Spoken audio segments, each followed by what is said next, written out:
Hi everyone. तो क्या हाल चाल है आपके। आई होप कि आप सब बढ़िया होंगे और आपकी पढ़ाई एकदम शानदार तरीके से चल रही होगी। RGPV engineering physics unit number 3 और आज के लेक्चर है ये लेक्चर नंबर 10 है।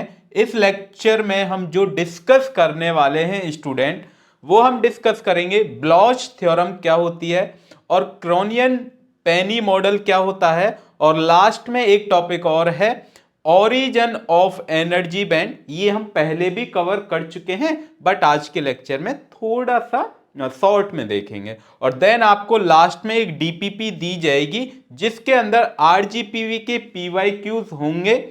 ठीक है, तो वो आपको लगाने हैं। इन टॉपिक से रिलेटेड ही आपको पीवाईक्यूज मिलेंगे डीपीपी के अंदर। ठीक है, तो चलिए स्टार्ट करते हैं इस प्यारे से लेक्चर को। Yes, my name is Ankush Kumar and this is your प्यारा सा खूबसूरत सा चैनल है गेटवे क्लासेस। ठीक है, तो ये जो है आपके पास यूनिट नंबर 3 का स्टूडेंट सिलेबस है जिसके अंदर हम ग्रीन से ये जो टॉपिक लिखे हैं ये हम कवर कर चुके हैं प्रीवियस लेक्चर में। बट आज के लेक्चर में हम ये 3 जो टॉपिक हैं व्हाइट कलर से, ये आज के लेक्चर में हम कवर करने वाले हैं। ठीक है, तो हाई जोश और हाई एनर्जी के साथ पहली हेडिंग लगाइए, blotch theorem for a particle in a periodic potential. देखिए सबसे पहले यहां पर डेफिनेशन लिखी हुई है, वेरी वेरी इंपॉर्टेंट है। देखिए आरजीपीवी के एग्जाम में नवंबर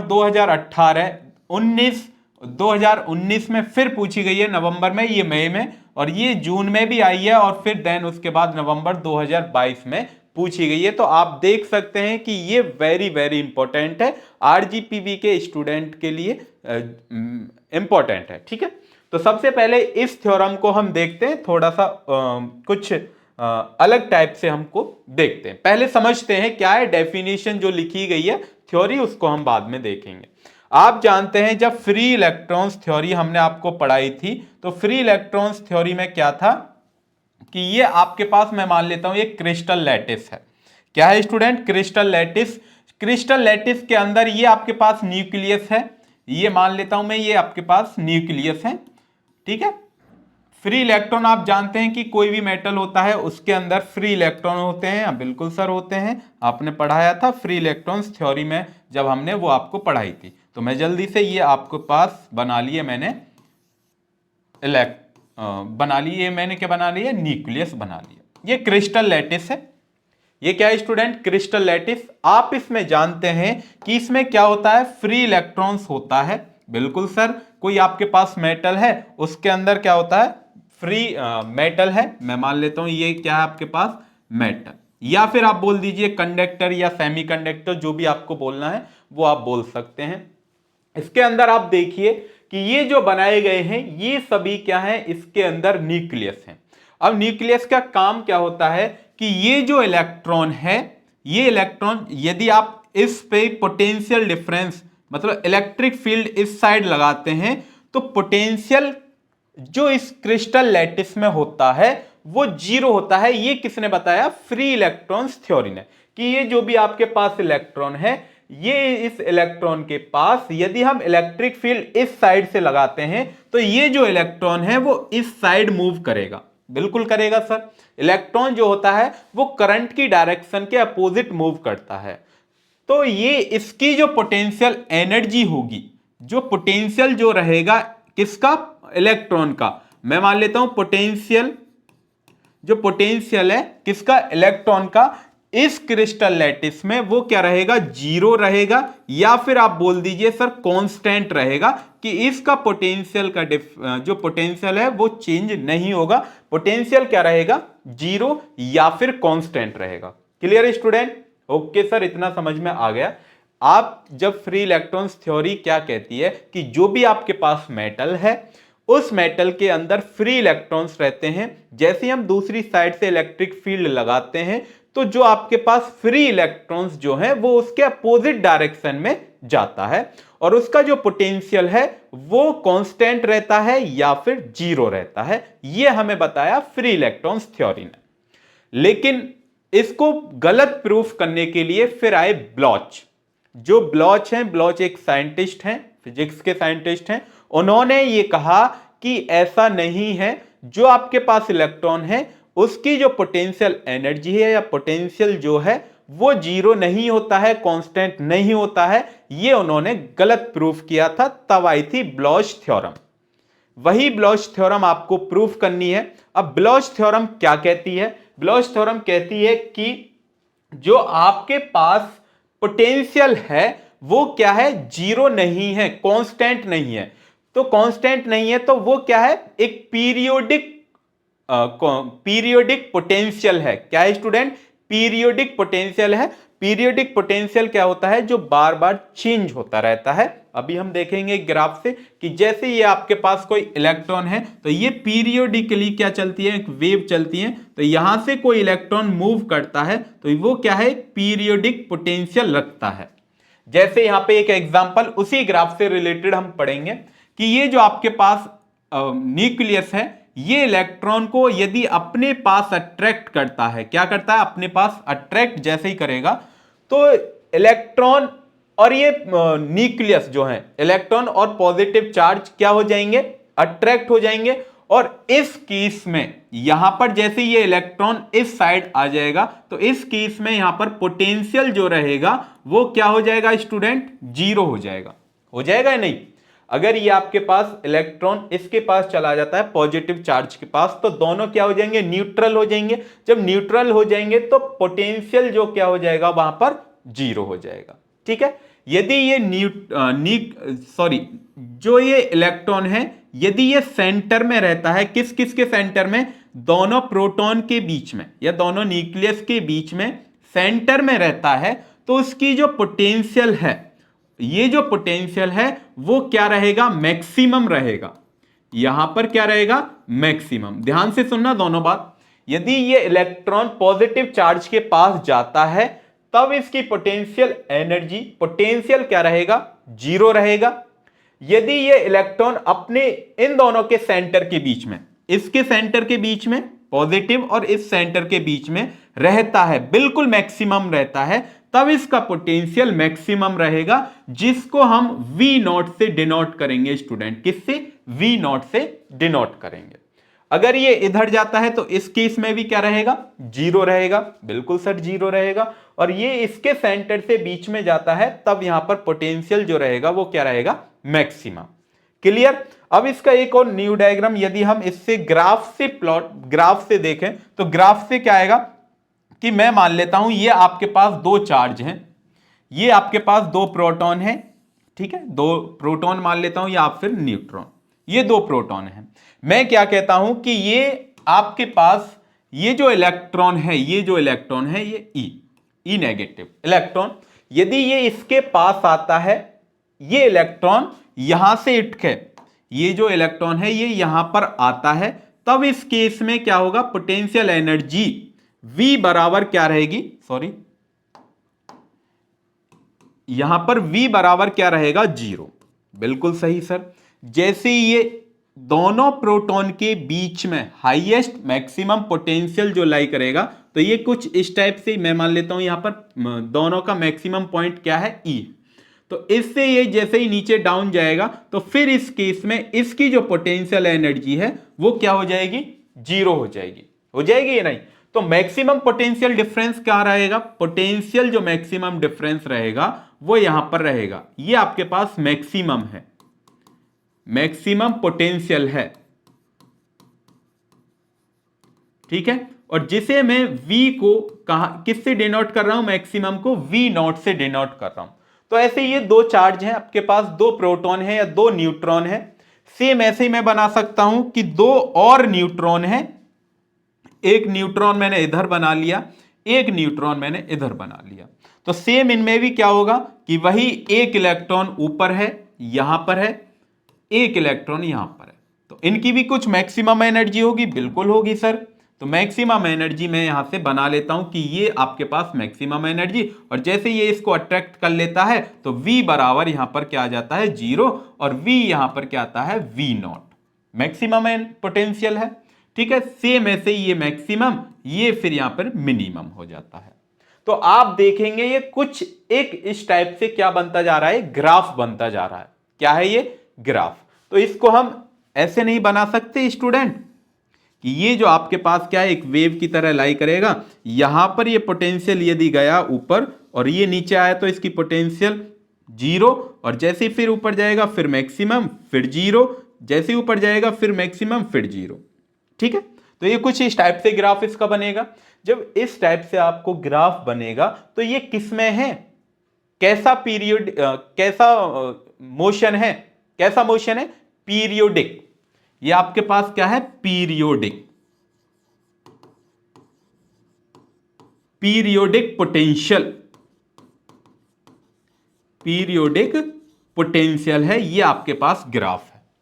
तो कहने का मतलब क्या हुआ? ब्लॉच थ्योरम क्या कहती है आपके पास कि कोई भी आपके पास इलेक्ट्रॉन है, इलेक्ट्रॉन कांस्टेंट पोटेंशियल नहीं रखता है।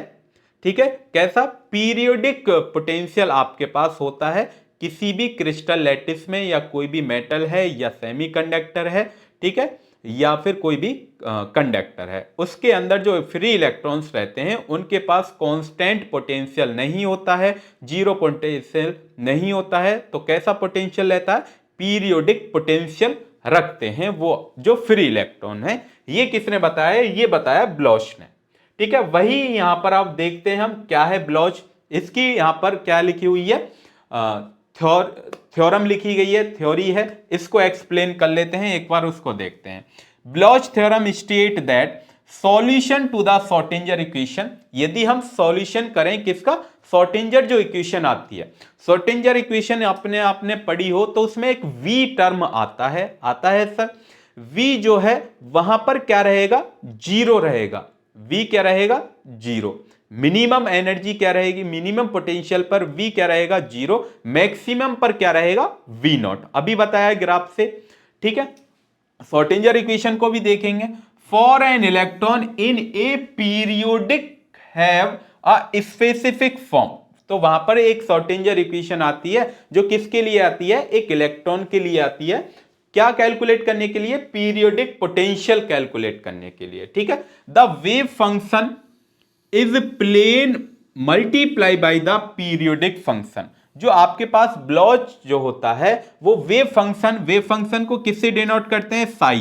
साई एक्स 1D में है, मूव कर रहा है, इज इक्वल टू किस किस का? मैं मान लेता हूं एक आपके पास प्लेन वेव है, प्लेन वेव की यदि मैं मल्टीप्लाई कर देता हूं, प्लेन वेव मल्टीप्लाई किसके साथ मल्टीप्लाई करूं? पीरियोडिक फंक्शन के साथ।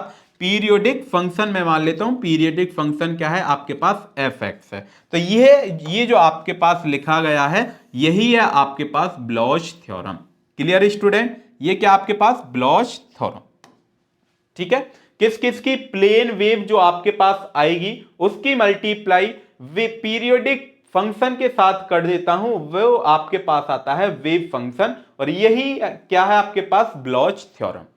Clear student? ओके। अब नेक्स्ट एक और डेफिनेशन लिखी हुई है। Bloch theorem state that eigen function of the Schrodinger equation for a potential, वही potential, are the product of plane wave.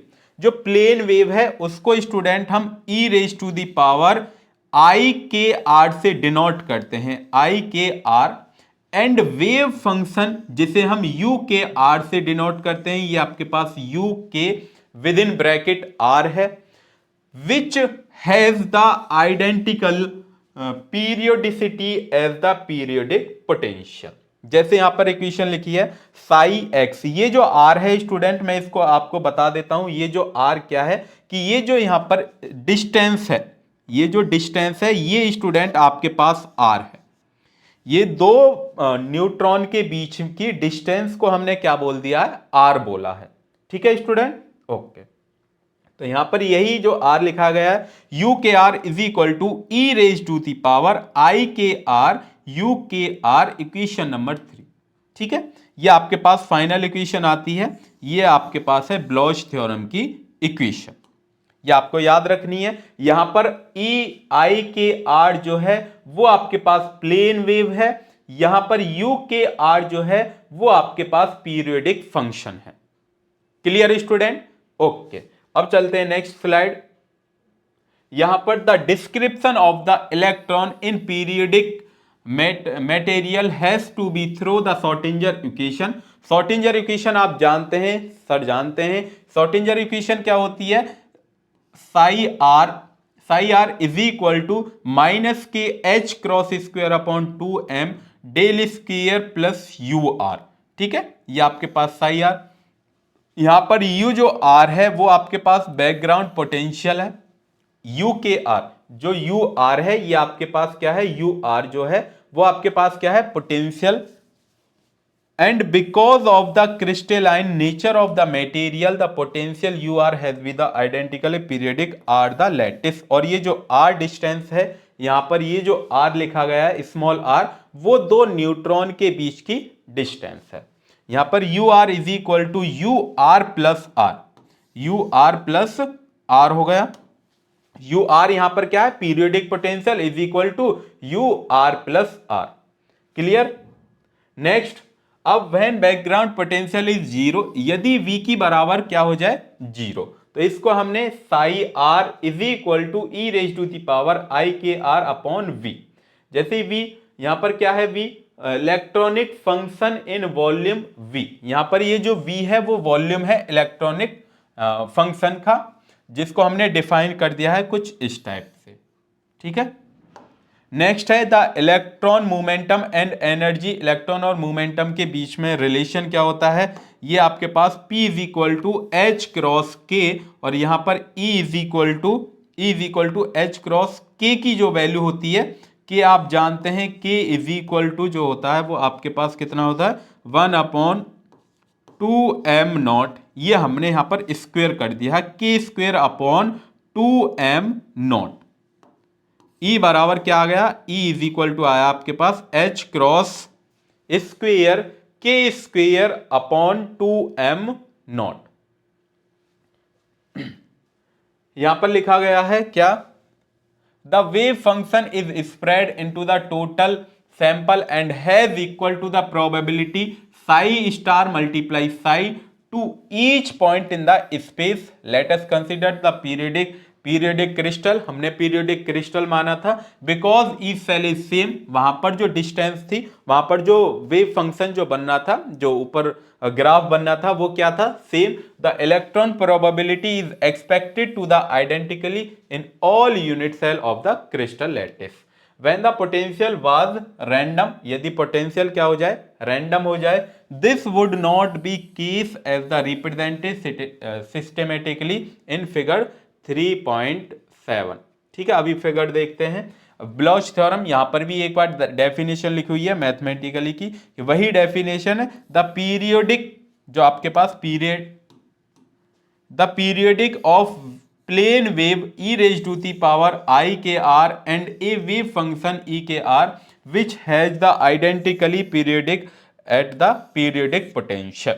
कि क्या है कि आपके पास यदि मैं मल्टीप्लाई कर देता हूं प्लेन वेव की और किसकी? पीरियोडिक फंक्शन की, तो वो किसके इक्वल आता है? वेव फंक्शन के इक्वल आता है। ये हमने पीछे भी देखा था, पढ़ी थी। ठीक है स्टूडेंट, तो यहां पर अभी हमने यही पढ़ के आए, u k r is equal to u k r plus r, capital R. जैसे ही आप इसको रीड करेंगे तो यहां पर ये क्या है? The wave function. ये क्या है? Wave function. The wave function has been property u k r plus r. ये जो u k r plus r है is equal to e raise to the power r plus r, जहां पर r plus r है u k r plus r. अब हमने क्या कर दिया? इस आर को अलग अलग डिवाइड कर दिया है, e raise to the power i k are, और इस आर को दूसरे आर के मल्टीप्लाई कर दिया। ठीक है, ये कर दिया हमने।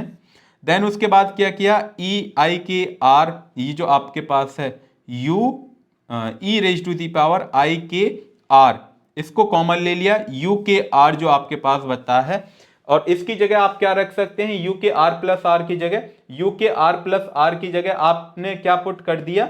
यू के आर आपने पुट कर दिया है।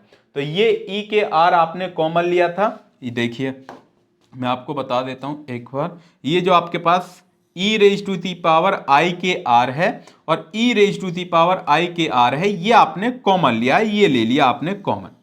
ठीक है, अब आप जानते हैं you k r plus are की जगह ये जो आपके पास u k r plus are था उसकी जगह आप ये वैल्यू पुट कर सकते हैं। बिल्कुल सर कर सकते हैं। तो यू के आर आपने वैल्यू पुट कर दिया। Clear student. और ये जो आपके पास आया है यही क्या है आपके पास वेव फंक्शन। ये क्या आपके पास वेव फंक्शन। इसका ग्राफ बना हुआ है, इसका ग्राफ हम देखते हैं ये रहा। ठीक है, अगर आप ध्यान से नोटिस करेंगे तो यहां पर एक चीज है, क्या है कि ये नॉन पीरियडिक पोटेंशियल है। इसमें आप देखेंगे कि कोई भी जो आपके पास यू आर दिया है उसकी कोई भी फिक्स वैल्यू नहीं है। कोई भी आप देखिए रैंडम तरीके से ये ग्राफ ड्रॉ हो रहा है। क्या कोई फिक्स वैल्यू है जो आपके पास इलेक्ट्रॉन है? क्या कोई एक पीरियोडिक पोटेंशियल बना रहा है? नहीं सर। सेम ऐसे ही यदि मैं इसका क्या कर दूं, स्क्वायर कर देता हूं, तब भी यहां पर जो आपके पास पोटेंशियल है, जो इलेक्ट्रॉन है, वो एक रैंडम तरीके से मूव नहीं करता है। ठीक है, यहां पर आप नोटिस करेंगे पीरियोडिक पोटेंशियल में सेम ऐसे ही जैसे आपके पास एक इलेक्ट्रॉन्स था, दोनों के बीच में सपोज मैं मान लेता हूं कि यहां पर ये क्या पॉजिटिव चार्ज है और यहां पर ये पॉजिटिव चार्ज है। तो इन दोनों की जो बीच की डिस्टेंस थी उसको हमने क्या माना था स्टूडेंट? आर माना था। ठीक है, स्मॉल थी, इक्वल थी। तो और यहां पर ये आपके पास क्या है? V naught, v is equal to v naught था। V is equal to v naught. तो इन दोनों के बीच की डिस्टेंस, इन दोनों के बीच की डिस्टेंस को क्या था? आर। और इस पॉइंट पर मिनिमम जो एनर्जी रहेगी वो क्या रहेगी? जीरो। तो V is equal to zero. Potential यहां पर क्या रहेगा? V बराबर जीरो। तो यहां पर आप देखेंगे एक पीरियोडिक पोटेंशियल, जो आपके पास एक इलेक्ट्रॉन होता है जो मूव करता है, ठीक है, कभी मैक्सिमम पोटेंशियल पर, कभी मिनिमम पर, तो वो एक क्या फॉर्म करता है? एक पीरियोडिक पोटेंशियल फॉर्म करता है। सेम ऐसे ही यदि मैं उसका स्क्वायर करता हूं तब वो भी क्या कर रहा है? एक पोटेंशियल। तो ये आपके पास u r e raise to the power i k r, ये आपके पास क्या है? Plane wave.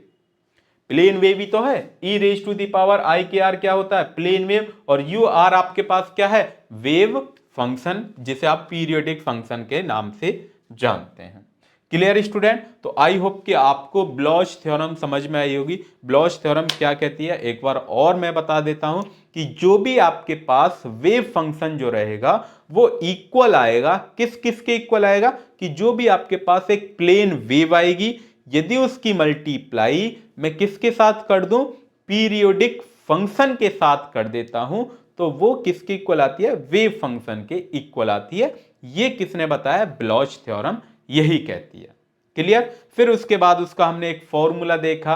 वो फॉर्मूला क्या होता है? यू आर वहां पर क्या होता है? बिल्कुल सही, यू आर जो होता है वो पीरियोडिक फंक्शन होता है। और ई raise to the power i k are जो है वो आपके पास प्लेन वेव की इक्वेशन है। क्लियर।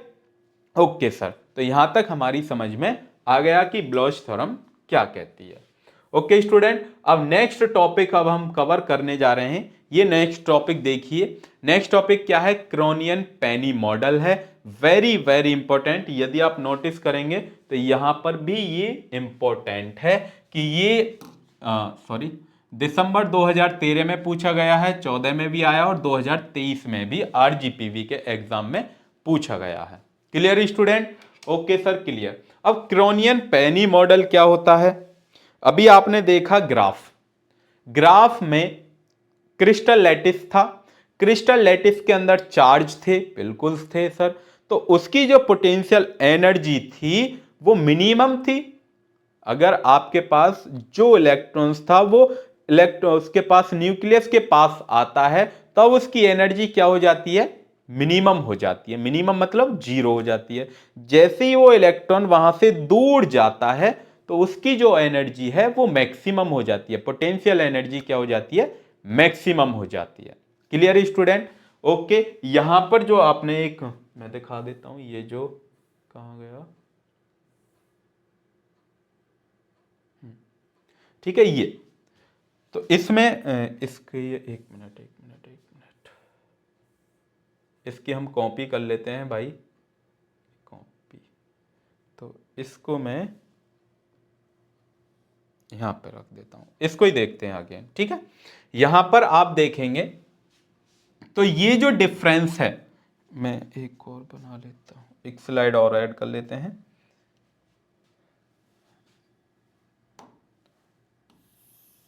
देखो, ठीक है, ये मैं बना लेता हूं कि ये आपके पास एक्स डायरेक्शन में मूव करता है कोई भी, ठीक है, कोई भी इलेक्ट्रॉन एक्स डायरेक्शन में मूव है। तो यहां से यदि मैं इसकी पोटेंशियल एनर्जी बनाता हूं तो यहां पर क्या आ जाएगी, पहले ये जो यहां पर मैक्सिमम रहेगी V is equal to v naught, और यहां पर कोई प्रोटॉन है या फिर न्यूट्रॉन है और इसके पास इलेक्ट्रॉन है, तो V इज इक्वल टू यहां पर क्या रहेगी, 0। तो इन दोनों के बीच की जो डिस्टेंस है उसको हमने क्या बोला था, वहां पर R बोला था। यहां पर हम ले रहे हैं स्टूडेंट A, यहां पर जो लेंगे वो क्या लेंगे, A लेते हैं, ठीक है। सेम ऐसे ही यदि मैं इस ग्राफ को कुछ इस टाइप से बनाता हूं, ये ठीक है, तो ये जो आपके पास आया है इसको आप बोलते हैं पोटेंशियल बैरियर। इसको क्या बोलते हैं आप, पोटेंशियल बैरियर बोलते हैं। ये आपके पास है पोटेंशियल बैरियर, और ये जो आपके पास है इसको आप बोलते हैं student potential well, potential well. Clear student, इसको आप क्या बोलेंगे, पोटेंशियल वेल, और ये जो डिफरेंस रह गया है इन दोनों के बीच में इसको आप बोलते हैं पोटेंशियल बैरियर। क्लियर, यही समझाना था, यहां से आपके समझ में आ जाएगी। Kronig Penney model approximate the potential of electron inside the crystal as a rectangular step, rectangular step potential one dimension array of the square well. तो यहां पर आप देखेंगे ये जो आपके पास बनाया गया है ये किस में बनाया गया है, एक रेक्टेंगुलर बॉक्स में बनाया गया है। यही है आपके पास क्रॉनियन मॉडल, और इसमें क्रॉनियन मॉडल में क्या होता है कि आपके पास एक श्रोडिंगर इक्वेशन है, तो यहां पर हमें क्या निकालना है, द पीरियोडिक पोटेंशियल निकालना है। क्या, पीरियोडिक पोटेंशियल निकालना है। तो रीजन क्या क्या है कि हम जो रीजन ले रहे हैं, फर्स्ट जो रीजन है वो आपके पास 0 से कहां तक जाता है, वो A तक जाता है। 0 से कहां, A तक जाता है। x की जो वैल्यू है, x ग्रेटर देन A और लेस देन क्या है आपके पास 0। जब ये लेस देन है तो वहां पर जो Vx है, जो आपके पास पोटेंशियल है, V बराबर क्या रहेगा, 0। जैसे आपने इस केस में देखा था कि जो आपके पास इलेक्ट्रॉन्स था, ये जो इलेक्ट्रॉन्स है इस केस में यहां पर क्या है, ये 0 है। यहां पर क्या था, ये 0 था। अगर ये इलेक्ट्रॉन्स में मान लेते हो, ये आपके पास इलेक्ट्रॉन है, ये यहां से यहां पर आता है तो V बराबर क्या है, 0, और ये इलेक्ट्रॉन्स यहां से यहां पर चला जाता है मैक्सिमम पर, तो वहां पर V की जो वैल्यू रहेगी, पोटेंशियल जो रहेगा वो आपके पास V0 रहेगा। Clear student, okay sir, clear इतना। नेक्स्ट यहीं पर नेक्स्ट एक और सेकंड रीजन आपके पास, अब सेकंड रीजन जिसे आप मैक्सिमम रीजन आप बोलते हैं, तो वहां पर क्या है, -b less than x less greater than 0, वहां पर Vx की जो वैल्यू है वो क्या है, 0। ये आपके पास मैक्सिमम केस में है, मैं लिख देता हूं, ये आपके पास मैक्सिमम है और ये आपके पास मिनिमम है। ये आपके पास क्या है, मिनिमम। क्लियर स्टूडेंट, यहां पर this model explain may characteristic feature of the electron behaviour in the periodic lattice. तो ये जो आपके पास कैरेक्टरिस्टिक आई है वो क्या एक्सप्लेन करती है कि इलेक्ट्रॉन का बिहेवियर एक्सप्लेन करती है, किसमें, पीरियोडिक लैटिस में। तो यहां पर एक श्रोडिंगर इक्वेशन आप जानते हैं, श्रोडिंगर इक्वेशन लिखी गई है। कब लिखी गई है, तो पहले रीजन के लिए देख रहे हैं हम। पहले रीजन के लिए क्या है कि V बराबर क्या है, 0। श्रोडिंगर इक्वेशन में एक बार और लिख देता हूं कि श्रोडिंगर इक्वेशन आप जानते हैं, जी सर बिल्कुल जानते हैं। क्या होती है, del square psi upon del x square plus 2m upon h cross का स्क्वायर, और यहां पर क्या आता है स्टूडेंट, E माइनस V, और यहां पर साई इज इक्वल टू 0। ये जो आपके पास लिखी गई है ये होती है आपके पास श्रोडिंगर इक्वेशन, ठीक है। यहां पर पहले केस के लिए स्टूडेंट ध्यान से सुनना, पहला जो केस है आपके पास, पहला केस क्या है कि जो यहां पर V है वहां पर आपको 0 पुट करना है। तो शॉर्टिंजर इक्वेशन आपने ली है, जैसे ही शॉर्टिंजर इक्वेशन में आप देखेंगे v, यहां पर ये v है, इसकी जगह आप 0 पुट करेंगे, तो जब 0 यहां पर पुट करेंगे तो क्या बचेगा आपके पास, ई साई बचेगा। क्या बचेगा, ई साई। तो यहां पर हमने क्या लिखा है, del square psi upon del x square plus 2m upon h cross e psi is equal to 0, equation number first, ये हमने नाम दे दिया। नेक्स्ट, अब जहां पर v है उसकी जगह आप पुट क्या करेंगे, v नॉट। जहां पर ये v है उसकी जगह यहां पर क्या आएगा, v नॉट आएगा। तो ये बस यही सेम इक्वेशन रहेगी, बस v की जगह आपको क्या पुट करना है, v नॉट। तो v की जगह हमने क्या पुट कर दिया स्टूडेंट, v नॉट हमने पुट कर दिया, किसमें, शॉर्टिंजर वेव इक्वेशन में हमने पुट कर दिया है। Clear student. जैसे ही ये इसको हम पुट कर देंगे तो अब आपके पास क्या आएगा, यहां पर again del square psi upon del x square plus जो कांस्टेंट वैल्यू थी, जो कांस्टेंट क्या थी, वैल्यू। कांस्टेंट वैल्यू कौन सी थी, आप ध्यान से देखना कि ये जो आपके पास कांस्टेंट वैल्यू है, मैं इससे ग्रीन से दिखा देता हूं, ये 2m अपॉन एच क्रॉस का स्क्वायर, इसको आपने a लेट कर लिया है। यहां पर क्या लेट किया है, a। और ये जो आपके पास है 2m upon h cross square e minus v naught को आपने भी a लेट किया है, तो a वैल्यू आपको वहां पर पुट करनी है। जैसे आप इस इक्वेशन को ध्यान से देखेंगे तो यहां पर हमने क्या किया, del square psi upon del x square plus a square psi is equal to में 0, इक्वेशन नंबर 3, उसको हमने क्या लेट कर लिया, ए अल्फा स्क्वायर।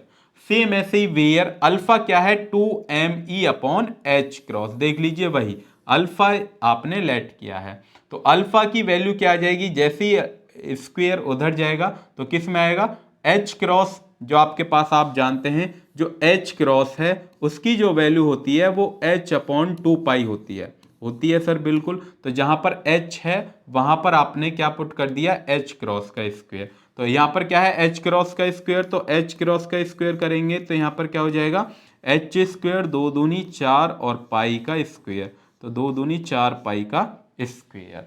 तो एच क्रॉस की जगह आपने एच स्क्वायर अपॉन 4 पाई का स्क्वायर, तो 4 पाई इसका स्क्वायर जब आप करेंगे, जब ये इधर जाएगा तो किस में हो जाएगा, 2 पाई में कन्वर्ट हो जाएगा। और यहां पर क्या बचेगा, 2 पाई अपॉन एच रूट में 2m e बचेगा।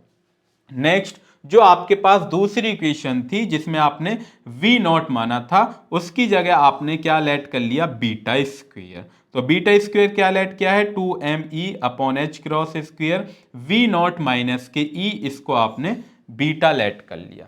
Clear student. यहां पर अल्फा का स्क्वायर लेट किया है, यहां पर बीटा का स्क्वायर लेट किया है। अब इन दोनों के इक्वेशन को आप सॉल्व करेंगे, जैसे ही आप यूजिंग ब्लॉस थ्योरम जैसे ही सॉल्व करेंगे तो क्या करेंगे, u k x is equal to u k x e to the power i k x, ठीक है। फॉर स्क्वायर वेल पोटेंशियल, ये जो आपके पास आया है किसके, potential well, v naught increase, यदि वी को इंक्रीज करते हैं तो बैरियर की विड्थ क्या हो जाएगी, डिक्रीज हो जाती है। जो आपके पास बैरियर था वो आपके पास क्या हो जाएगा, डिक्रीज हो जाएगा। व्हेन वी नॉट डिक्रीज, तो जो आपके पास पोटेंशियल वेल है वो क्या हो जाएगा, इंक्रीज हो जाएगा, ठीक है, वाइस वर्सा है। But barrier strength v naught remains constant, यदि उसको हम रिमेन कांस्टेंट रखते हैं तो apply boundary condition and solving constant a b region को सॉल्व करते हैं तो P is equal to 4 pi square 2m a upon h cross v naught W। तो a की जगह आपने क्या रखा था, सॉरी अल्फा है ये, अल्फा की जगह आपने 2 पाई अपॉन एच रूट में 2me। तो जहां पर ये आपके पास अल्फा है तो इसकी जगह आपको ये वैल्यू यहां पर पुट करेंगे, जैसे ही आप पुट करेंगे तो आपके पास क्या आ जाएगा, इसका कंक्लूजन है, ठीक है। ये आपके पास P is equal to 4 pi square m a upon h cross. तो ए की जो आपके पास अल्फा है उसकी जगह आपको पुट क्या करना है, ये वैल्यू पुट करनी है और देन उसके बाद आपको सॉल्व करना है। तो P बराबर आ जाएगा, ये आपके पास जो P है वो आपके पास क्या है, पावर है, ठीक है। V नॉट B, जो V नॉट W जो है वी नॉट, डब्ल्यू जो है वो आपके पास पोटेंशियल बैरियर स्ट्रेंथ है, पोटेंशियल बैरियर स्ट्रेंथ। तो यहाँ से ये आपको आई होप कि ये डेरिवेशन समझ में आई हो कि हमने क्या कैलकुलेट किया है। उसके बाद इसके कुछ कंक्लूजन है, वो कंक्लूजन देख लेते हैं। क्या क्या कंक्लूजन है इसके। LHS कोसाइन टर्म, आपके पास LHS में एक कोसाइन टर्म आएगी जो वेरी करती है +1 से -1 तक, ठीक है। Hence RH must be lie with the same limit, तो उसकी क्या रहेगी, same limit. Energy is restricted with allow range only. यहां पर इफ इलेक्ट्रॉन लाई, यदि इलेक्ट्रॉन लाई करता है -1 से +1 पर, तो एनर्जी बैंड से क्या रहेगा, रीजन। तो वहां पर these are allowed energy band, वहां पर एनर्जी बैंड रहेंगे। कब, जब इलेक्ट्रॉन लाई करेगा कहां से, -1 से +1 पर, तो वहां पर एनर्जी बैंड अलाउ करेंगे, ठीक है। Alpha, alpha can take only certain range of the value. As alpha a increase, यदि अल्फा ए इंक्रीज करते हैं तो उनकी जो बैंड विड्थ, जो आपके पास बैंड है, एनर्जी बैंड जो है, ये आपके पास एक कंडक्शन बैंड होता है, नेक्स्ट आपके पास क्या होता है, एक वैलेंस बैंड होता है। तो इनकी भी विड्थ क्या हो जाएगी, इंक्रीज हो जाएगी। जब इनकी वैल्यू क्या करेंगे आप, इंक्रीज करेंगे, तो बैंडों की भी एनर्जी क्या हो जाएगी, बैंड भी क्या हो जाएंगे, इंक्रीज हो जाएंगे, ठीक है। If the electron energy does not lie between, यदि -1 से +1 के बीच में लाई नहीं करती है, तो दे आर फॉरबिडन गैप, तो वहां पर क्या रहेगा, ये फॉरबिडन गैप। तो इसको स्टूडेंट हम क्या बोलते हैं, फॉरबिडन गैप, फॉरबिडन गैप, ये आपके पास फॉरबिडन गैप है। कब रहेगा, जब वहां पर इलेक्ट्रॉन्स जो है, इलेक्ट्रॉन की एनर्जी लाई नहीं करेगी कहां, -1 से +1 पर, उसको आप forbidden gap. Thus the electron motion in periodic lattice, यदि आपके पास कोई इलेक्ट्रॉन है, electron motion in periodic lattice में मोशन करता है, तो वहां पर अलाउ और फॉरबिडन एनर्जी गैप। तो वहां पर क्या रहेगा कि फॉरबिडन एनर्जी गैप भी रहेगा, ठीक है। यहां पर इसके दो केस लेते हैं हम। दो केस क्या है कि जब आपके पास पोटेंशियल जो है, जो आपके पास पोटेंशियल है वो क्या है, इन्फिनिटी है। और एक दूसरा केस है जब पोटेंशियल आपके पास क्या हो जाए, जीरो। जब आपके पास पोटेंशियल क्या हो जाए, इन्फिनिटी हो जाए या मैक्सिमम हो जाए। और एक दूसरा केस है P बराबर जो है, पोटेंशियल जो बराबर है वो क्या है, जीरो है। तो पहला केस लेते हैं कब, कि P की जो वैल्यू है वो इन्फिनिटी है। जब P बराबर जीरो, तो ये आपके पास दोनों इक्वेशन को जब आप सॉल्व करते हैं तब ये फाइनल रिजल्ट आता है स्टूडेंट। ये आपके सिलेबस में नहीं है डेरिवेशन, बट आपको फाइनली याद रखनी है। उसमें क्लियरली मेंशन है, जब आप क्रोनियन अपना सिलेबस देखेंगे तो वहां पर क्लियरली मेंशन है कि नो डेरिवेशन, कोई भी डेरिवेशन नहीं है, तब आपको ये डायरेक्ट याद रखनी है। तो क्या है यहां पर, cos k a with in bracket alpha का square upon p is equal to sine a और cos ए, यहां पर ए ही है, एक ये है, अल्फा है, ये ए नहीं है, ये अल्फा है, ठीक है, ये अल्फा है। तो यहां पर ये क्या है आपके पास, इस कॉस से जब आप P की वैल्यू, P बराबर क्या पुट करेंगे, जीरो। जैसे ही आप P बराबर इंफिनिटी आप पुट करेंगे, जैसे ही आप इंफिनिटी पुट करेंगे, तो यहां पर क्या होगा, इस n पाई से ये जो आपके पास ए जो है, ए P बराबर P is equal to infinity, जैसे P इन्फिनिटी आप जानते हैं cos a alpha square upon P की वैल्यू क्या हो जाएगी, जीरो। तो यहाँ पर क्या बचेगा, ए इज इक्वल टू, यहाँ पर आप मुझे बताइए साइन की जो वैल्यू है वो जीरो कहाँ पर होती है, n पाई पर जीरो होती है। किस पर होती है, साइन n पाई पर जीरो। तो क्योंकि इससे ये कैंसिल आउट हो जाएगी, तो इस तरफ क्या बचेगा, जीरो, तो ए पाई पर जीरो। तो अल्फा का square is equal to n square pi square upon a का स्क्वायर। तो ई बराबर आप जानते हैं ई का फॉर्मूला क्या होता है, ई का is equal to n square h square upon 8ma, ये आपके पास फॉर्मूला आ जाता है एनर्जी को कैलकुलेट करने का, ठीक है। यहाँ पर क्या आप जानते हैं, जैसे ही आप इन दोनों की मल्टीप्लाई करेंगे तो अल्फा का स्क्वायर इज इक्वल टू, कहाँ पर साइन की वैल्यू जीरो रहती है, साइन की वैल्यू जीरो रहती है n पाई पर। जब आप n की वैल्यू जीरो रखेंगे तो वहां पर क्या रहेगा, पाई, ठीक है, 0। अब फिर 1 रखेंगे तो पाई, 2 रखेंगे तो 2 पाई, 3 पाई, 4 पाई, वहां पर साइन की वैल्यू 0 रहती है। तो अल्फा का square is equal to n square pi square upon alpha का स्क्वायर। तो आप जानते हैं ई की जो वैल्यू रहती है, e is equal to n square h square upon 8m a square. तो ये जो आपके पास आया है क्वांटम फ्री इलेक्ट्रॉन मॉडल है। ये क्या आपके पास क्वांटम फ्री इलेक्ट्रॉन मॉडल। जब आपके पास p की वैल्यू क्या है, 0।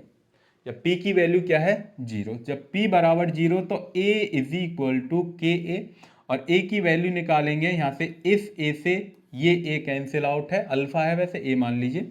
तो a इज इक्वल टू के स्क्वेयर। यदि मैं a का स्क्वेयर दोनों तरफ क्या कर दिया हमने, स्क्वेयर कर दिया, और k एक आपने प्रीवियस लेक्चर में हमने देखा था, जो आपके पास k था उस k की वैल्यू जो थी वो आपके पास 2me अपॉन एच क्रॉस का स्क्वेयर थी, बिल्कुल सर थी। तो k is equal to 2me upon h cross. तो इसका क्या हो रहा है, स्क्वेयर। जब इसका स्क्वेयर करेंगे तो k square is equal to 2 दूनी 4 m स्क्वेयर और e अपॉन एच क्रॉस का स्क्वेयर। तो एच क्रॉस का स्क्वेयर, ठीक है, एच क्रॉस का स्क्वायर। तो एच क्रॉस की पावर क्या आ जाएगी, 4 आ जाएगी।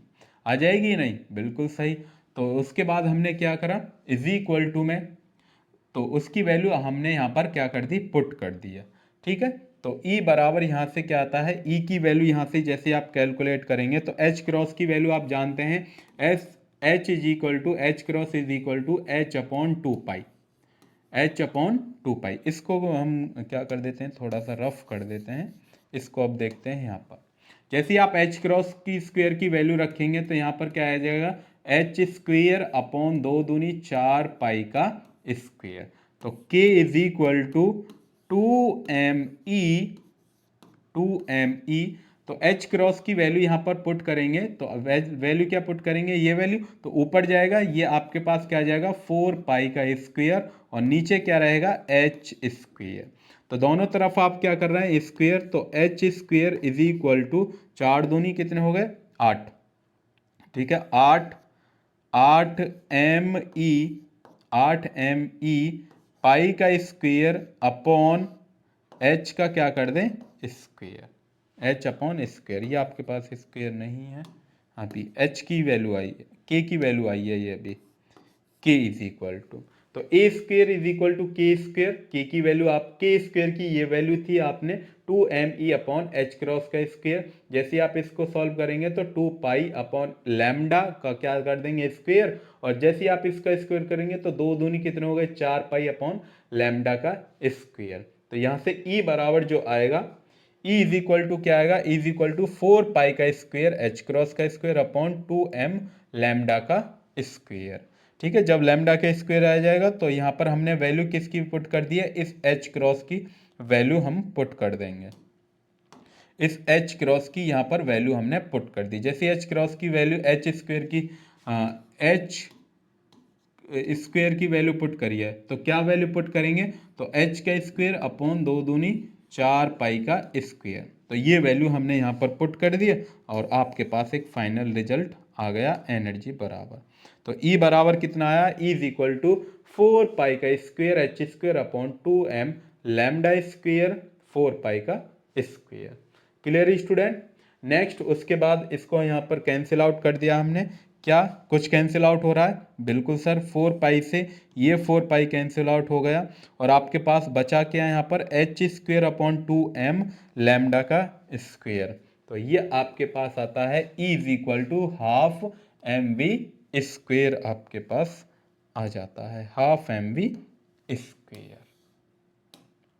और हाफ mv स्क्वेयर आप जानते हैं ये किसका फॉर्मूला होता है, काइनेटिक एनर्जी का फॉर्मूला होता है half mv square. It is a kinetic energy of the electron. ये आपके पास काइनेटिक एनर्जी है इलेक्ट्रॉन की। This means Jones theory support classical free electrons theory when the electron behave like a complete free electron. यदि आपके पास कोई एक इलेक्ट्रॉन है, क्या है, फ्री इलेक्ट्रॉन है, कंप्लीटली फ्री इलेक्ट्रॉन है, no bounded by the allowed and forbidden gap. तो उसके बीच में क्या है, कोई भी फॉरबिडन गैप नहीं है और कोई भी एनर्जी लेवल नहीं है, जब आपके पास कोई इलेक्ट्रॉन क्या है, बिल्कुल फ्री है। थस बाय वेरी, यदि P से वो क्या करता है, 0 टू इंफिनिटी जाता है, we find that the complete free electrons become completely bounded to the Brillouin zone. तो उसके ऊपर क्या, किस में लाई करता है वो, ब्रिलोनियन जोन में लाई करता है। उसको देखते हैं क्या है ये, इंपॉर्टेंट है। यहां पर अभी हम case the Brillouin zone are boundaries made marked by the value of wave vector k in which electrons have allowed energy value. तो उसके पास एक एनर्जी वैल्यू रहती है। मैं मान लेता हूं कि वो जो आपके पास के है वो 1D 2D and 3D dimension में कोई आपके पास इलेक्ट्रॉन है वो मूव करता है। The energy of electron in a constant potential box, जो आपके पास कांस्टेंट पोटेंशियल बॉक्स है उसके एनर्जी आपके पास आई थी E is equal to n square h square upon 8m a square, जिसको आपने इक्वेशन नंबर फर्स्ट नाम दे दिया। ए यहाँ पर क्या है, लेंथ ऑफ द बॉक्स है। यहाँ पर ये जो ए लिखा है वो क्या है, लेंथ ऑफ द बॉक्स। जब लेंथ ऑफ द बॉक्स है तो k इज इक्वल टू, आपने जानते हैं k is equal to n pi a, ये आपने प्रीवियस देखा था, बिल्कुल सर। तो इसका k का स्क्वायर करेंगे तो क्या होगा, n square pi square upon alpha का स्क्वायर। जैसे ही क्या कर दें आप, इस n स्क्वायर को नीचे लेके आएंगे या पाई स्क्वायर को इसको नीचे लेके आएंगे तो आपके पास k square upon pi square is equal to n square upon alpha का स्क्वायर। ये आपके पास इक्वेशन नंबर कौन सी आ जाती है, 2। अब उसके बाद substitute equation number 2 in equation number first. जो आपके पास इक्वेशन नंबर 2 की जो वैल्यू है उसको इक्वेशन नंबर फर्स्ट में आप वैल्यू पुट करेंगे। किसकी value, n square upon a square की वैल्यू क्या पुट कर देंगे, k। n square upon a square की वैल्यू क्या पुट करेंगे, k square upon pi square. तो k square upon pi square value आपने पुट कर दी है, ठीक है। तो एनर्जी बराबर आपके पास E इज इक्वल टू आपके पास आया इलेक्ट्रिक फील्ड बराबर क्या आया, k square h square upon 8m पाई का स्क्वायर, ठीक है। और यहां पर आप देखेंगे E डायरेक्टली प्रोपोर्शनल है किसके, k स्क्वायर। और यहां पर जो आपके पास ग्राफ जो बन के आएगा वो कैसा बन गया आएगा, पैराबोलिक इक्वेशन। ये आपके पास पैराबोलिक इक्वेशन होती है। यहाँ पर k is equal to n pi upon a, और n की जो वैल्यू है वो प्लस माइनस 1 2 3 4 5 6 ऐसे ये प्लस माइनस की वैल्यू में चलती रहेगी, ठीक है। This representation the energy spectrum, ये आपके पास जो E बराबर आया वो आपके पास energy spectrum of the free electron periodic potential field and it is divided into, दो पार्ट्स में इसको डिवाइड किया है, अलाउड एनर्जी रीजन और एक फॉरबिडन एनर्जी गैप के बीच में, ठीक है।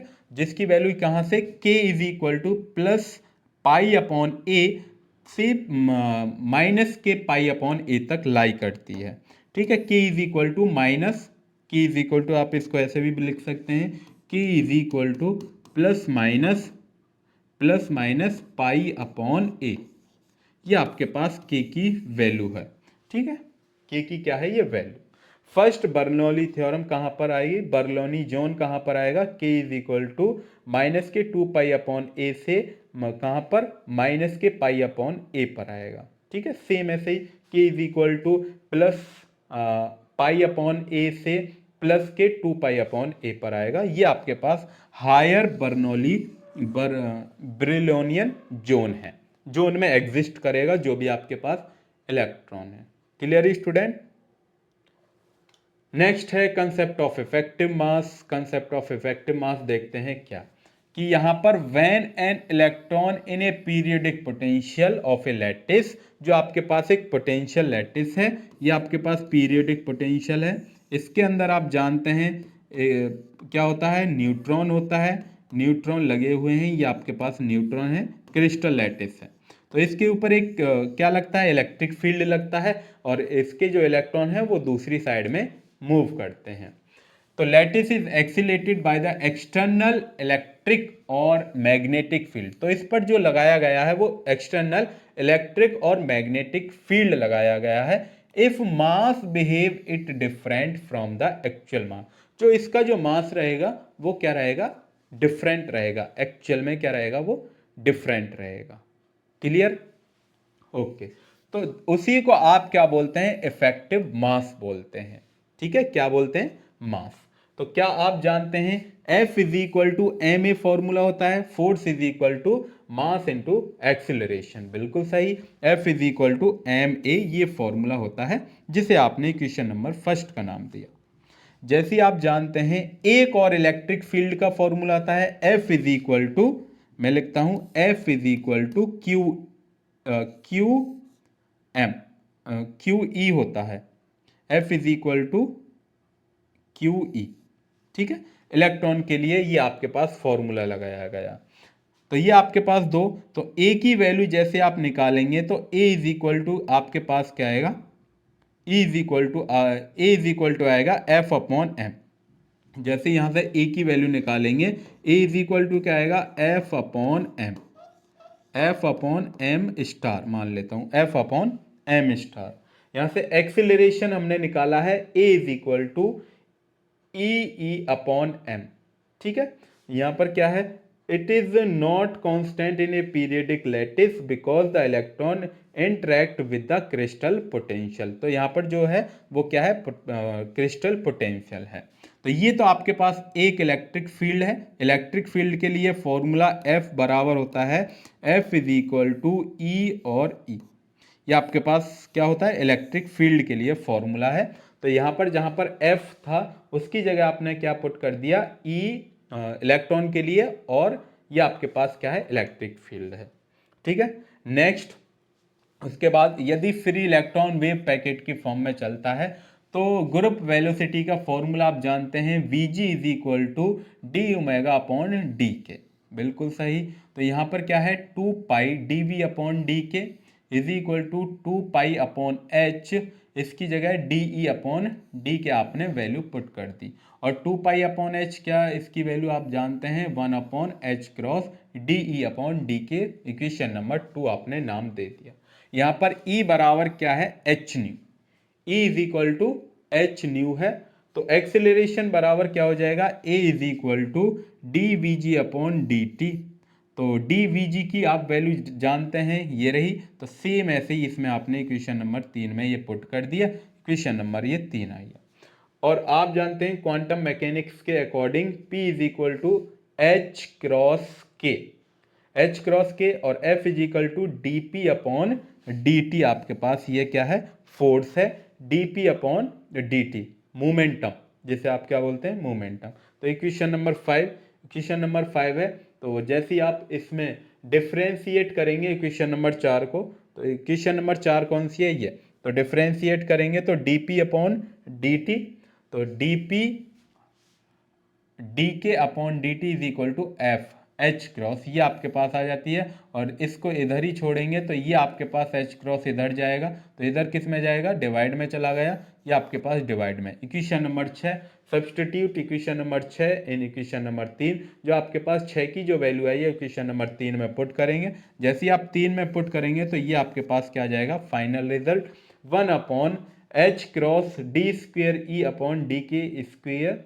F upon h cross. ठीक है, तो F बराबर क्या आ जाएगा, एच क्रॉस का square d square upon e, d k का स्क्वायर और ए।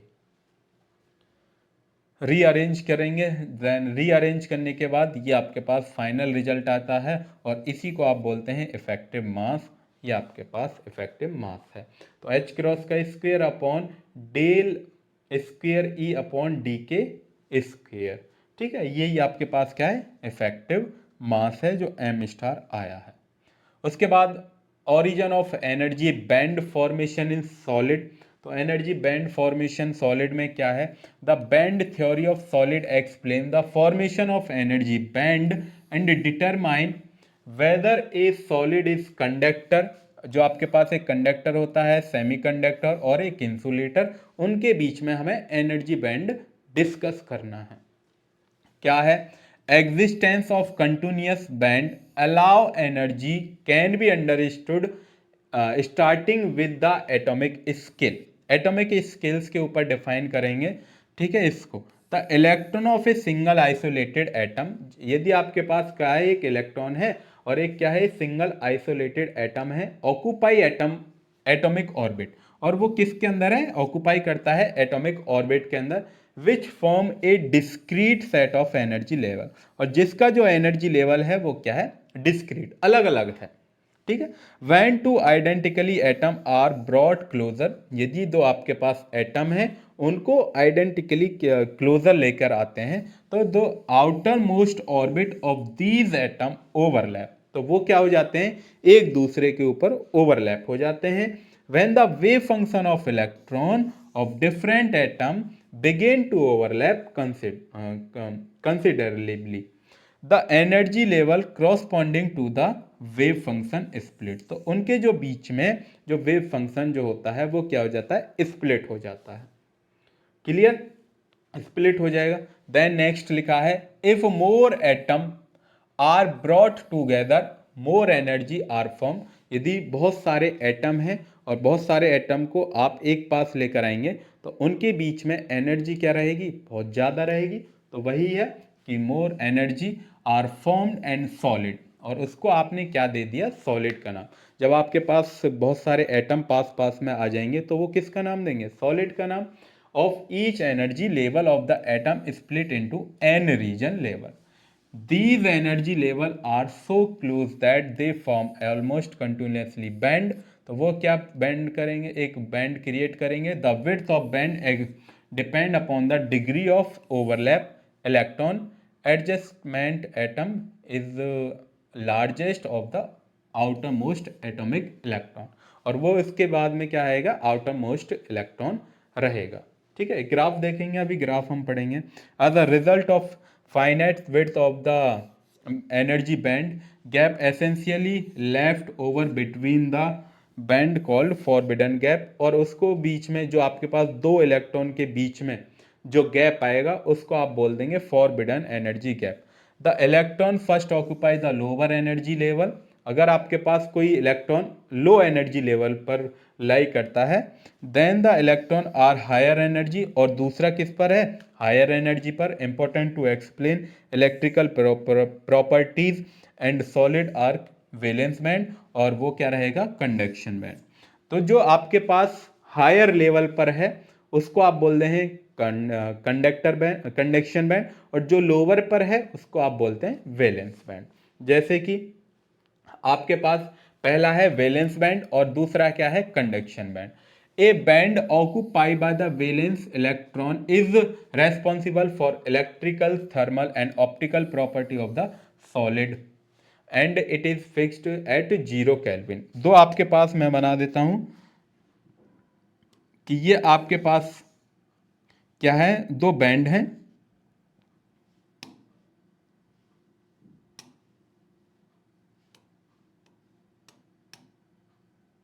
ये आपके पास दो बैंड हैं स्टूडेंट, ठीक है।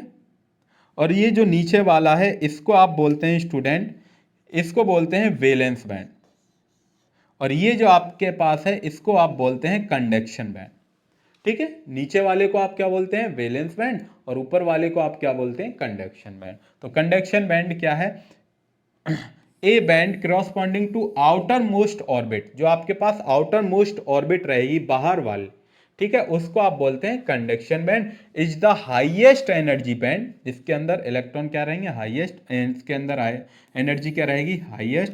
It is completely empty at 0 kelvin, तो 0 केल्विन पर ये बिल्कुल खाली रहता है। The forbidden energy gap between valence band and conduction band is known an energy band gap. ये जो आपके पास है इसके बीच में जो एनर्जी का गैप है वैलेंस बैंड और कंडक्शन बैंड के बीच में, उसको आप बोलते हैं energy band gap. By this solid are classified into conductor, semiconductor और इंसुलेटर। तो इसी के ऊपर हम इसको क्या करने जा रहे हैं, क्लासीफाई करने जा रहे हैं। अब किस किस को classify, classification of solid, solid को क्लासिफिकेशन कंडक्टर, सेमीकंडक्टर और इंसुलेटर। ये आपके पास सॉलिड है, इस सॉलिड को हमने तीन पार्ट्स में क्लासिफाई करेंगे। नंबर वन है आपके पास कंडक्टर, कंडक्टर में क्लासिफाई कर दिया। देन आपके पास एक होता है सेमीकंडक्टर, ऊपर भी लिखा है, और नेक्स्ट आपके पास है इंसुलेटर।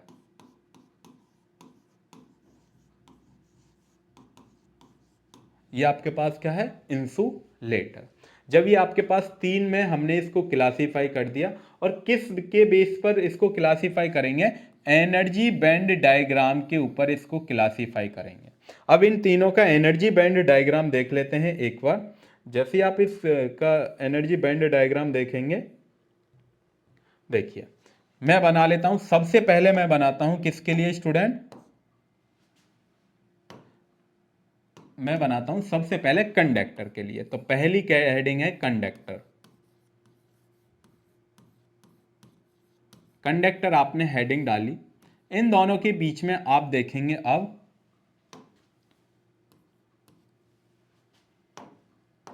Energy band diagram. ठीक है, तो ये आपके पास एक बैंड है और ये आपके पास एक दूसरा बैंड है।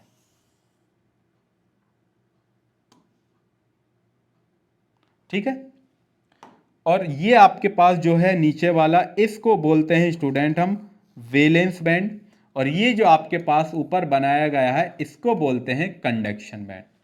ये नीचे जो बनाया गया है इसको आप बोलते हैं वैलेंस बैंड, और ऊपर जो बनाया गया है उसको आप बोलते हैं कंडक्शन बैंड। क्लियर? ये जो ऊपर है आपके पास इसको आप बोलते हैं कंडक्शन बैंड, एंड देन इसके बाद नीचे क्या है, वैलेंस बैंड। अगर इन दोनों के बीच में फॉरबिडन एनर्जी गैप, इन दोनों के बीच में क्या, फॉरबिडन एनर्जी गैप, क्या फॉरबिडन एनर्जी गैप को हम ईजी से डिनोट करते हैं स्टूडेंट, ईजी। यदि ये क्या है, दोनों ओवरलैप हो जाते हैं, क्या है, ये जो आपके पास वैलेंस बैंड बनाया गया है ये इसके ऊपर क्या हो जाता है, ओवरलैप हो जाता है। ज़्यादा बड़े बन गए, ठीक है, ये आपके पास मैं बना देता हूँ।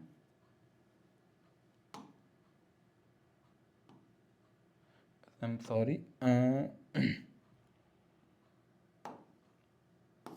ये जो है कंडक्शन बैंड और वैलेंस बैंड क्या हो जाते हैं, एक दूसरे के ओवरलैप हो जाते हैं, तो उसके बोलते हैं हम कंडक्टर। समझ में आया कि ये जो दोनों डायग्राम हैं आपके पास, एक मिनट मैं इसको क्या करता हूँ, 1 मिनट, इसको रिमूव कर देता हूँ कि ठीक है, ये हमने इसको क्या कर दिया, रिमूव कर दिया। अब इन दोनों के बीच में हम इसका एक प्यारा सा डायग्राम बनाते हैं। ये लीजिए, पहली हेडिंग डाल लीजिए, हेडिंग डालिए। सबसे पहले पहली हेडिंग है कंडक्टर। ठीक है, कंडक्टर। अब कंडक्टर का बैंड डायग्राम देखने हैं, energy band diagram, energy band diagram. Energy band diagram में क्या होता है कि आपके पास दो, मैं मान लेता हूं ये आपके पास क्या है, एक, और इसी की सेम कॉपी कर लेते हैं हम इसको। कहां से होगी कॉपी भाई,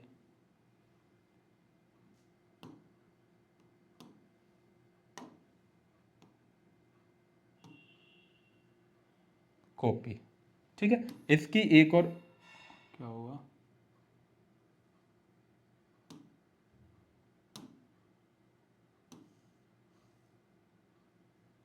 चलो दूसरा ही ले लेते हैं, और इसको हम इसके ऊपर से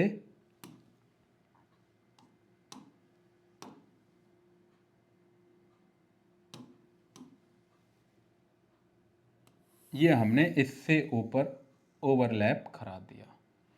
ठीक है, ये जो नीचे वाला है इसको आप बोलते हैं वैलेंस बैंड, ये आपके पास क्या है, वैलेंस बैंड, और देन ऊपर वाले को आप बोलते हैं कंडक्शन बैंड। ये आपके पास क्या है, कंडक्शन बैंड है स्टूडेंट।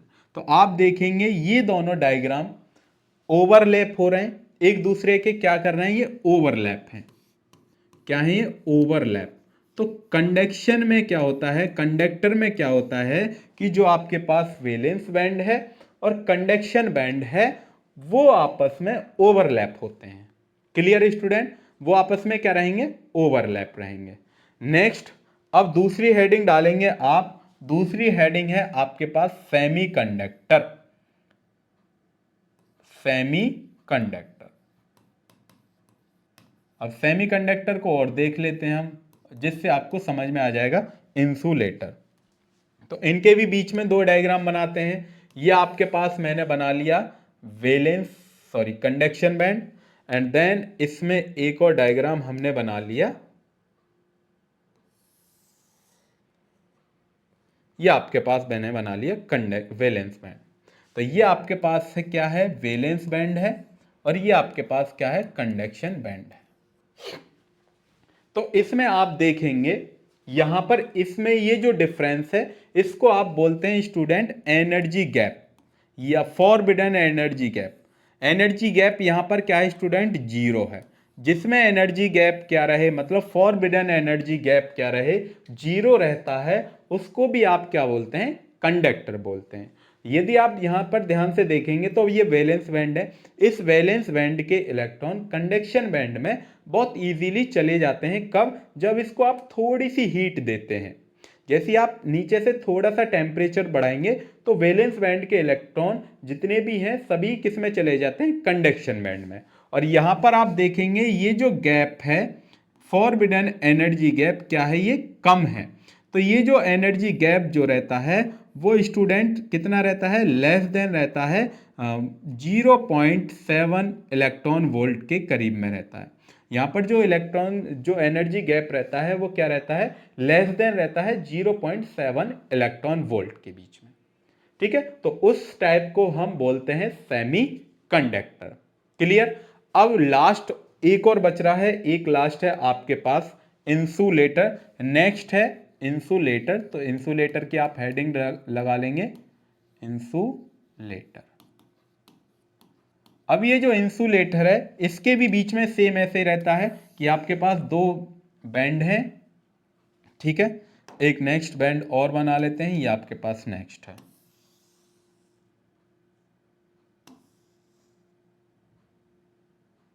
ठीक है, ये नेक्स्ट है। ये आपके पास क्या कौन सा होता है, वैलेंस बैंड होता है सर, और ये आपके पास क्या होता है, कंडक्शन बैंड होता है। तो इसके बीच में आप देखेंगे ये जो एनर्जी गैप है वो बहुत ज़्यादा है। तो यहाँ के जो इलेक्ट्रॉन है, वैलेंस बैंड के जो इलेक्ट्रॉन है वो कंडक्शन बैंड तक पहुंच ही नहीं पाते हैं, जिस वजह से इसको आप बोलते हैं इंसुलेटर बोलते हैं। तो इसका जो एनर्जी गैप है, एनर्जी गैप मतलब फॉरबिडन एनर्जी जो गैप है वो ज़्यादा रहता है, किससे, 3 इलेक्ट्रॉन वोल्ट से यहाँ पर ज़्यादा रहता है, 3 इलेक्ट्रॉन वोल्ट से। कोई किसी किसी बुक में आप देखेंगे 5 भी लिखा रहता है, तो वो सब बुक के ऊपर डिपेंड करता है। बट आपको याद रखना है कि जो एनर्जी गैप है, फॉरबिडन एनर्जी गैप जो है वो ज़्यादा किससे रहेगा, 3 इलेक्ट्रॉन वोल्ट से। तो वहाँ पर क्या रहेगा, इंसुलेटर।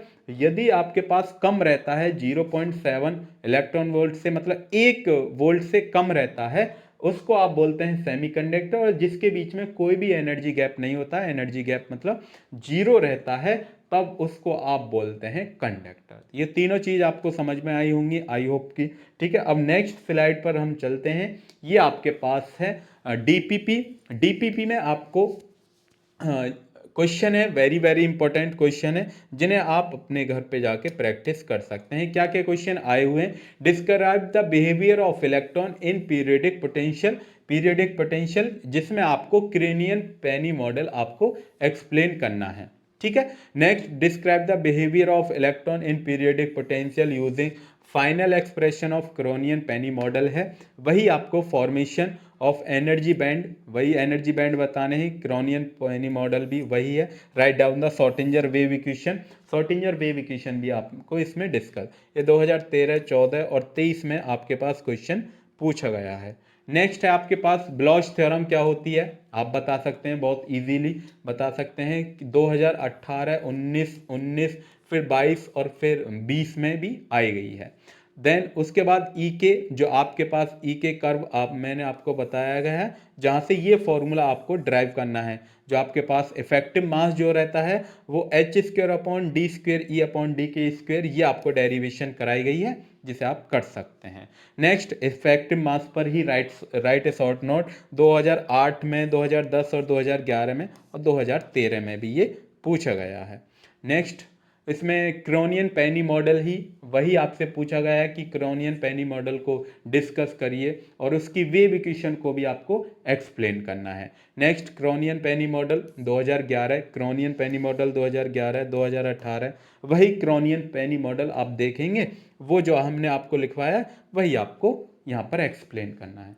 आई होप कि आपको ये लेक्चर, इसमें 3 टॉपिक हमने कवर किए हैं। ब्लॉच थ्योरम क्या कहती है वो भी हमने देखा, और क्रोनियन पेनी मॉडल भी हमने एक्सप्लेन किया कि उसकी डेरिवेशन, इफेक्टिव मास क्या होता है, और ओरिजिन के ऊपर के कुछ टाइप से एनर्जी बैंड डायग्राम भी हमने देखे, मेटल को क्लासीफाई भी किया। ठीक है, तो आई होप कि आपको ये लेक्चर समझ में आया होगा। तब तक के लिए आप पढ़ाई करते रहिए। All the very best. मिलते हैं फिर यूनिट, एक प्यारी सी यूनिट के साथ, यूनिट नंबर 4 में हम प्यारे से टॉपिक के साथ मिलेंगे। तब तक के लिए अपनी पढ़ाई करते रहिए। Thank you very much.